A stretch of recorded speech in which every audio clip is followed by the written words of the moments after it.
Hello, this is Steve from Beato's Leatherworks. Today's project is this very cool bag. All right, so what we've got here, we've got a British government issued briefcase. These had the ciphers, the Royal Cipher ER, which stood for Queen Elizabeth II. E stands for Elizabeth, R stands for Regina, which is Queen in Latin, from what I'm reading. Now, this gentleman who sent it in says that his grandfather had an exact briefcase as he grew up. Unfortunately, they couldn't find the original briefcase that his grandfather had, but he ran across this one, which is identical to what his grandfather's briefcase was, and decided to buy it and then restore it in memory of him. So basically what we're going to do is we're going to try to bring this back as close to the original as possible. We're going to put some new straps on. The strap post needs to be replaced. The card holder's got to be replaced. We're going to keep everything as original as possible that we can. This back piece we're going to have to replace because this is not, I can't bring this back to what it is, unfortunately. And we're also going to reline it on the inside. Now there's some initials right here, LJ, if you guys see that. We're going to keep that. We're going to take that out and sew it onto the new fabric that we're going to put on in the inside. The lock mechanism seems to be working pretty good. The buckles are good. The D-rings, although they don't look that great, but I'm still going to keep it. We'll clean that up a little bit. The handle is okay shape. We're going to restitch that. We're going to replace these, like I said. Then we're going to put a new binding all the way around and change the center gusset. The center gusset is about done. There's no way I can salvage that. It's just too dry and it's falling apart. So we'll take that out. We'll replace the center gusset. I've got a similar leather right there with that type of leather. It'll match pretty good with the original one. And just kind of tidy it up a little bit, clean it, add a little bit of color, and make it look presentable again. All right, let's get started.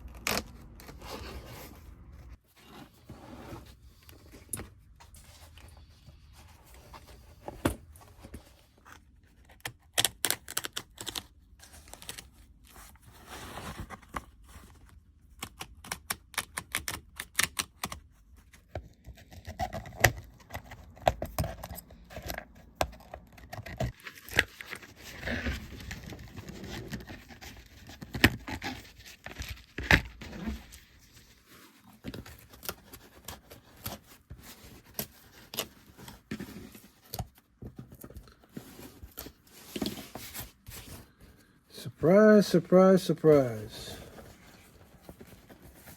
I know it's hard to tell, but this front cover here is not leather. It's fabric with it looks like coating of dye on the surface, maybe? Very interesting.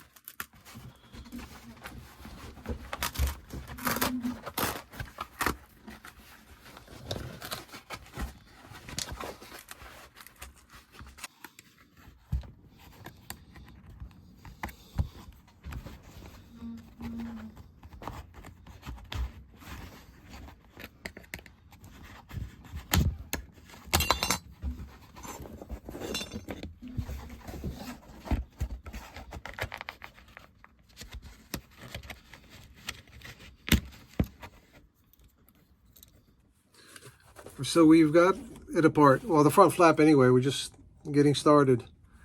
Now, this is a little disheartening, but I thought this was leather. This piece right here, it's not. It's some sort of a canvas coated, dyed canvas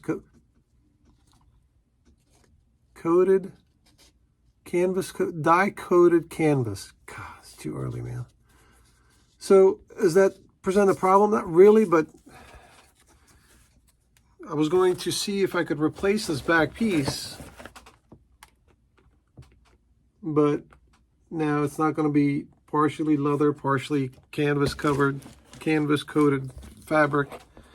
And I mean, I was going to put a new piece in the front, new piece in the back, keep the flap, just to kind of keep the original insignia on the flap.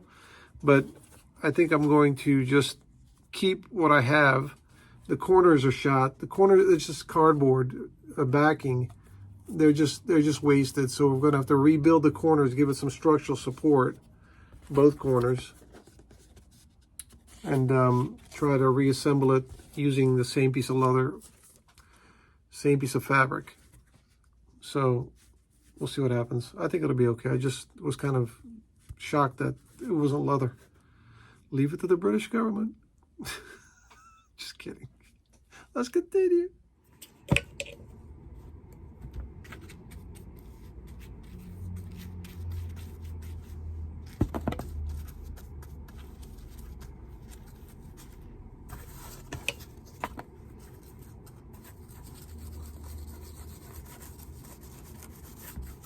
Now we're not going to make the locks look new, but just clean it up a little bit with the 000 steel wool. Now if you look at this side here, the left side has been cleaned, the right side's dirty. Just to kind of clean it up a little bit, and put some oil in the inside so this mechanism can still work freely. It's doing pretty good now, but we'll clean it up on the interior a little bit too.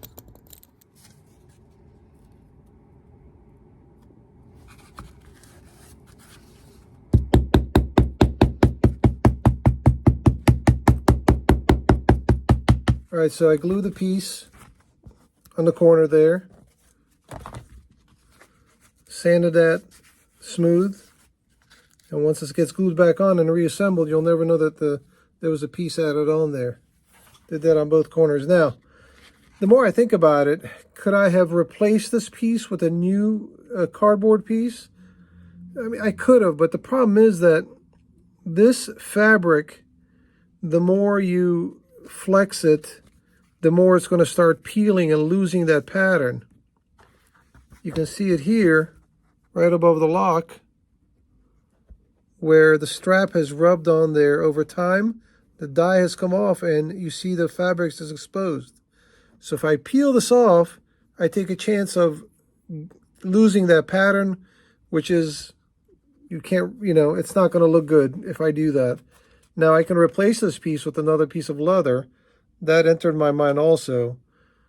So, but I mean, we're trying to keep it as original as possible. What, you know, it's a kind of a dilemma. What do? You take it out, replace it, or you keep it the same. So I think I'm just going to keep it.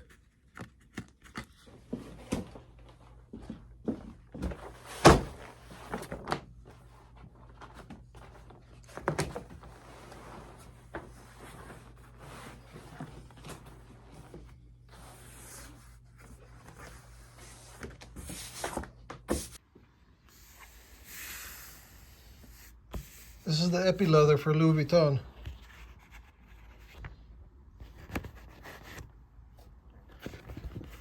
There's a gold mine right there, boys and girls.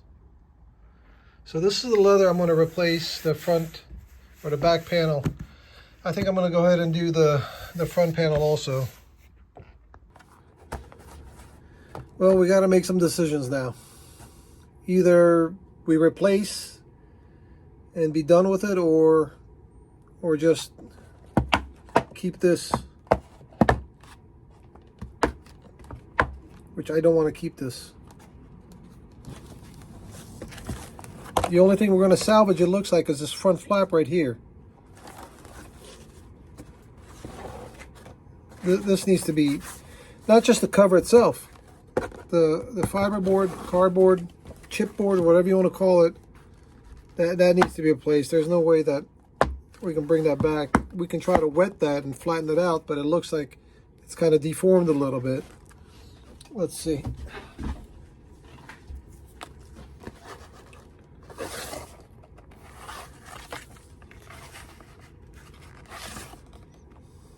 A little bit, but 1/8 of an inch off, a little bit more than 1/8 of an inch off. So let's replace the front flap, okay? Even though we reinforced the corners on that, let's just replace this piece, the fiber board, the board, and the cover. Replace the back piece, same way, cover and the back, the fiber board or the cardboard. Center gusset here, straps, and posts. So the only thing we're salvaging is that. And if I had a embosser the same design as that, I would have replaced that too. Hell, it's almost like making a new bag. That's the problem with these older items that you start taking apart. You really don't know until you get into it what it needs and what needs to be replaced, what shape it's in. It's kind of a guessing game. You can plan all you want before you take it apart, but once you take it apart, it completely changes the project, But you got to deal with it. It's just part of the job, and nothing you do that is going to make it worse than what it is, but you try to stay to the original plan as best as possible, but sometimes that is not possible. All right, let's continue. Something doesn't make sense to me. The center gusset is leather. It's stamped leather. It's not a fabric covered, it's not a fabric dyed pattern on there. Why wouldn't they do the same in the front and the back main body of the briefcase? Anyway, so as you can see, this is the old one and that's the new one. That's pretty much on point, man. Lucky, very lucky with the pattern here. Now this leather, we'll call this the epi leather because this is the same as Louis Vuitton. I was at a auction one time and there were several different colors: navy blue, tan, black, and the bottom one is, I think it's grayish shade. If you can tell, there's a couple of different tones in there. And the guy didn't know what he had, and I just bought it all out. This was years ago. This has been sitting on the shelf for a long time. So now we got it to match what we're doing today. We got very lucky. Let's continue. What are you filming now? Briefcase project. Guess who's back? Back again. I guess it's coffee time. Chris showed up. Say hi, Chris. Hey, what's going on? What's that? Hey. All right, that's enough. I got work to do. All right. All right, so I guess we're going to take a little coffee break since Mr. Chris is here.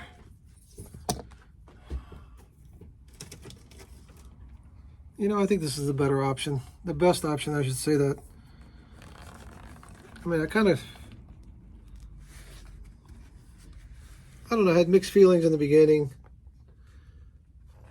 Had it been his grandfather's, maybe I would have said, okay, let's keep everything. But I think that since it's not his grandfather's to begin with, maybe might not be a bad idea to do what we got to do,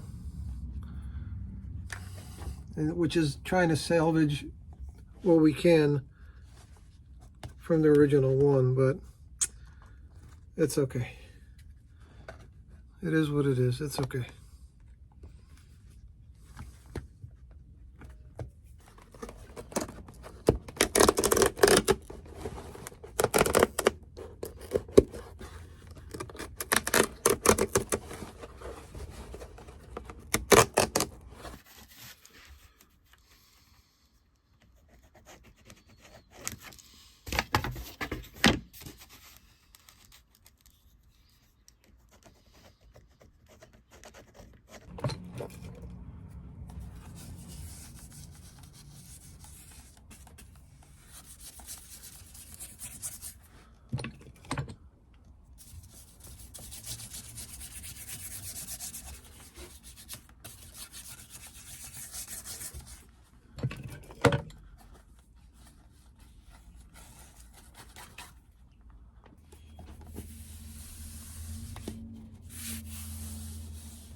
presentable.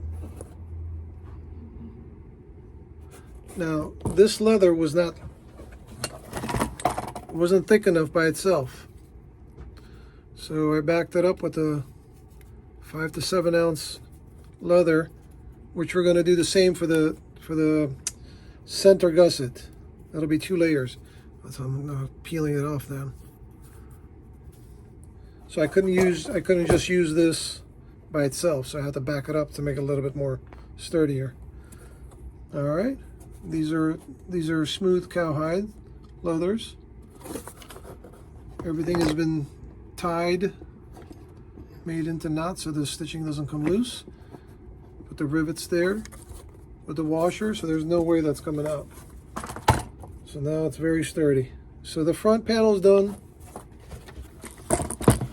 Before and after. All right, on to the back. Let's continue.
Get the binding on the edge right there. Canvas lining inside. She's coming up.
We're getting there.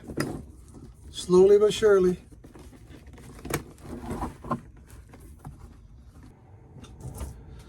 All right, so we've got the edges sanded.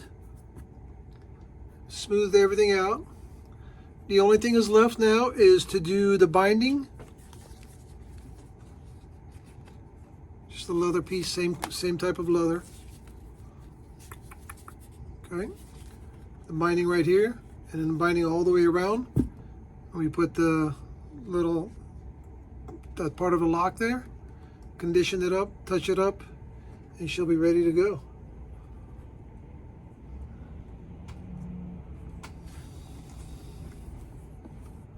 Doesn't look bad at all.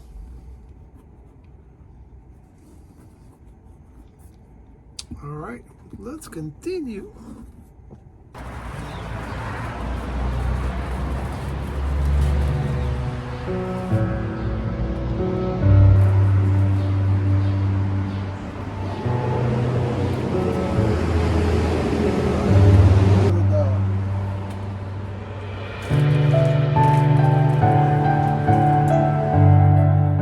So I went ahead and glued the binding and stitched it on there, and the machines were acting up. Both of the machines I had were not it was just not working out. So I cut new pieces and I pre-punched the holes, and I'm going to go ahead and hand stitch these on there. So the top piece here, what I'd like to do, I cut a little L shape out. Fold this over like that, and then fold this on top of the edge. You get a nice finished edge this way. It's not exposed, the leather edges aren't exposed like that. I've got to put some edge dressing on the edges to make it black, but it's nice and neat. They finish like that. So we'll glue these back on here again, and then go ahead and just hand stitch it all the way around. Not what I'm looking forward to. I don't like hand stitching. It's just, to me, it's just a waste of time. Some people that's all they do, which is, I'm happy for them, but with all the machines I've got, do you think that I can get one to work the way I want it to work? No. Skipping thread, and I just don't have time to fuss with it. I'd rather just put it together, stitch it, and be done with it, and call it finished with this project. So we're getting there. We're almost ready. All right, let's continue. All right, welcome back. We're done with another project. Now, this one didn't turn out too bad. I salvaged as much as I could with what I had to work with. Realistically, it was just the flap, the handle, and basically that's about it. Everything else got replaced on the bag. I think it turned out pretty good. I think the customer will be very happy with it. All right, well, thank you for joining me. I appreciate it. If you guys have any questions, please email me, betos@yahoo.com. We are going to shut down for the month of July so I can catch up on my backlog work. The doors will be locked and the phones will be off, but the mail-in order still comes in. It's not a problem. If you guys have something, to send it in. And again, if you have any questions, email me, betos@yahoo.com. And if you haven't subscribed, please do so. That kind of generates a little bit more interest on the channel. Thumbs up, share, comment, all that is greatly appreciated. All right, we'll see you guys again on the next project. Take care.